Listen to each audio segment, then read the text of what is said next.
We are distinctly aware of the challenges facing people of color in our country, and we know that girls are not immune from these challenges.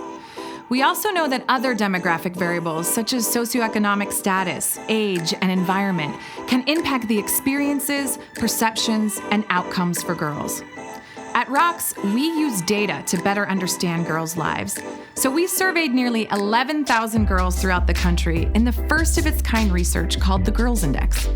1/3 of this national sample included girls of color, which allows us to make comparisons between and among different groups so that we can better understand girls' unique experiences and then ensure that we educate, support, and encourage them in precisely the way that they need. Our newest research release, Girls, Diversity, and the Future, details a variety of interesting and revealing findings. One that I want to share with you today is the data on Black girls' confidence and leadership. When we first analyzed the data from the Girls Index, we found that collectively, girls' confidence plummets between 5th and 9th grade, and that it doesn't return to pre-middle school levels.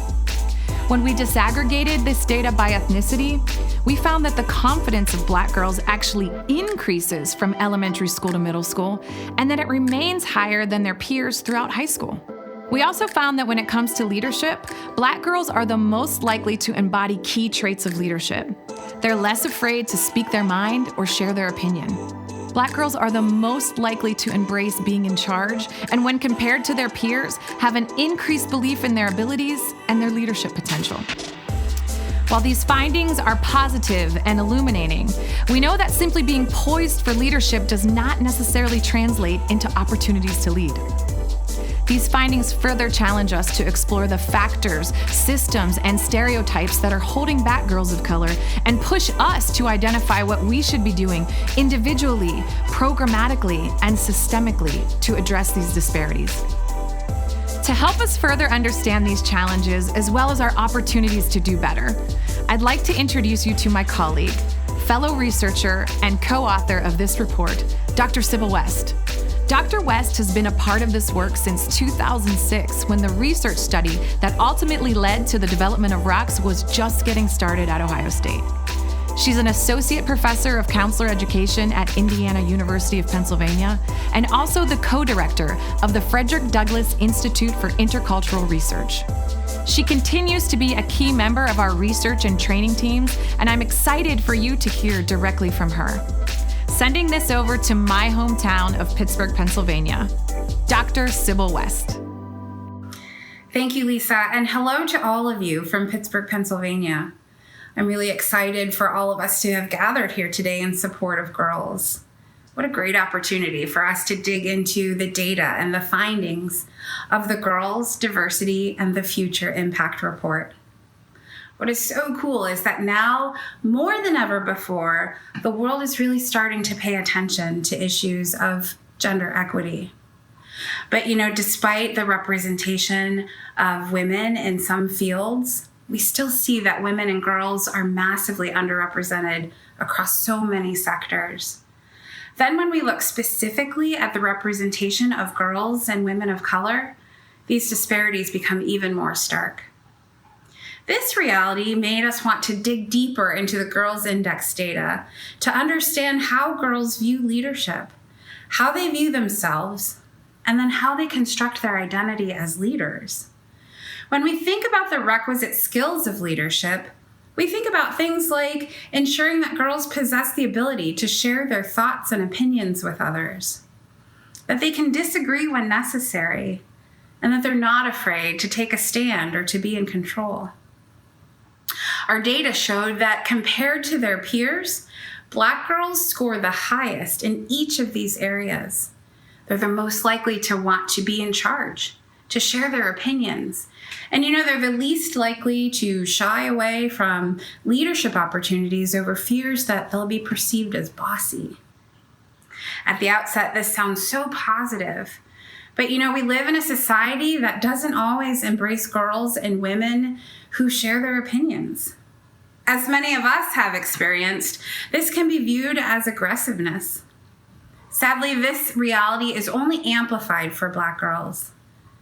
When a Black girl speaks her mind, she can be labeled as hostile, as rude, as out of line. Her opinions and her ideas can be dismissed or ignored more often than her peers. The data is showing us that Black girls are ready to lead, that they possess the key traits and the characteristics of leadership, but unfortunately they face a world that isn't quite ready for them to lead. We need to be their fiercest champions. We need to commit to change the skewed societal narrative and contribute our voice to this fight. We start by shifting the way we perceive our interactions and our experiences with girls and women of color, and we check our implicit biases. We ask, is she saying the same things as her peers, but being identified as disagreeable? And is she using her voice and sharing her opinions, but being viewed as aggressive? Step back and consider what might be the reasons for these perceptions. We have a role in encouraging and promoting the opportunities that girls need to actualize their full potential. So here are some things I think we can be doing. As parents, we need to encourage her to go for it when she shows an interest in a leadership opportunity. We need to be providing her with opportunities at home or in the community, which help to further those leadership skills of effective decision-making, sound communication, or accountability. We have to be supportive by listening to her and asking questions about her experiences. As educators, pay attention to the fact that Black girls face increased school suspensions, increased expulsions, and disciplinary actions compared to her white peers. They're often told that they're too loud, that they're too aggressive, basically that they're just too much. We have to create challenging spaces, celebrate their accomplishments both in and out of the classroom. We have to work with our colleagues and our peers to challenge these long-standing beliefs, these damaging stereotypes that create unequal opportunities for Black girls. Finally, as a community of people who care about the success of girls, we have to truly seek to understand their experiences of Black girls. We have to understand that they're not afraid to lead. They believe they're smart enough to lead, and you know what, most importantly, they have the confidence and the ability to do so. So I hope you'll join me and that you'll join ROX as we continue to learn and grow and respond to the world's most pressing issues facing girls. Because together, I'm confident that we can make this world better for girls.